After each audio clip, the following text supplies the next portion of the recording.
I'm really interested by the topic of kind of getting into a like flow state. It's very hard to be in flow when you're dragging yourself through life. Does that make sense?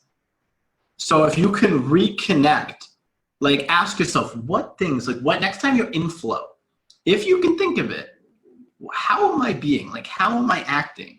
And then try to connect to that. Like what would I say right now if I was in flow? Like how would I be moving my body? What would I be thinking about? You know, I mean, that's the thing. I know you're not thinking, like while you're playing, you're not going to have the answer, but on your 5-minute break, when you walk to the bathroom, you know, what's different when you're in flow state? And this is why we have that Poker Mindset Evolution tracker. It's to really analyze, like how in flow were you in your session? And then like, what did that look like?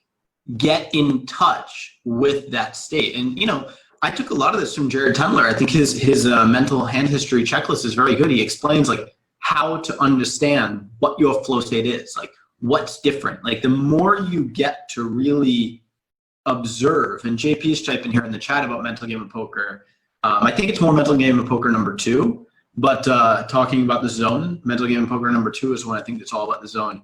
Really hammer this, like that zone of flow has mystified people for generations, you know? The book Blink, which is the book I mentioned before, is like actually got me into poker. He's talking a lot about what does it mean when you're in flow, all this stuff coming from your unconscious competence, taking place behind the locked door in the mind. You just know the answer as if it seemingly came from the Matrix.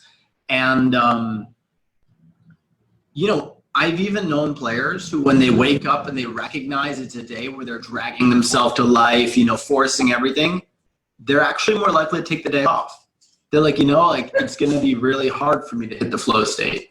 Because on the one level, there is like, what can I do to ensure I hit the flow state? And listen, if you have a day 2 of a tournament, you don't have the option to take the day off. But on the other level is observing, like, what is my day going like in days where like flow is likely? Because everybody has days where like you're not flowing anything. You know, whether it's the gym, whether it's being a writer, being a poker player and studying, there's days where you wake up and it's just happening and it's amazing. And then there's days where you wake up and you're like, oh, fuck. You know, and everything feels like a journey, a struggle. You know, how do I get myself to study? How do I get myself to lift my feet and go to the gym? And those days where it's hard are the days you build discipline. However, they may also be days where you may not reach flow, you know, or it may be harder. And on those kind of days, I tend to start with less tables. You know, I tend to be more like vigilant in observing how I'm playing and seeing if I can get into flow before I commit to playing like a full session.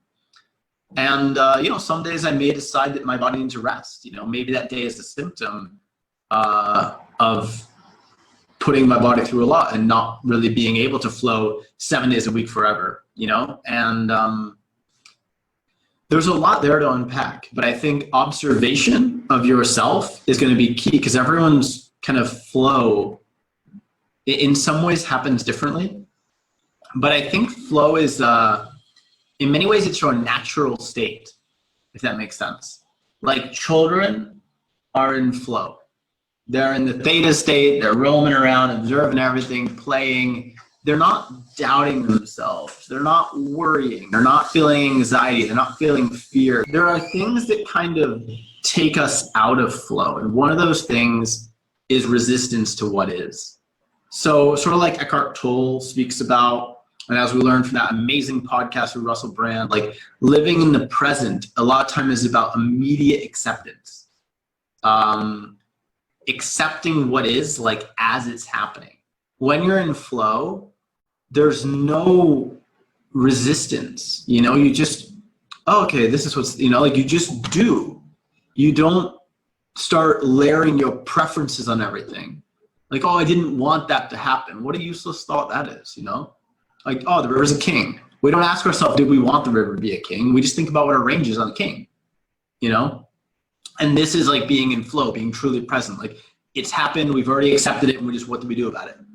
And we're just going through life. We don't get upset about whether it was what we wanted, you know, like we just flow.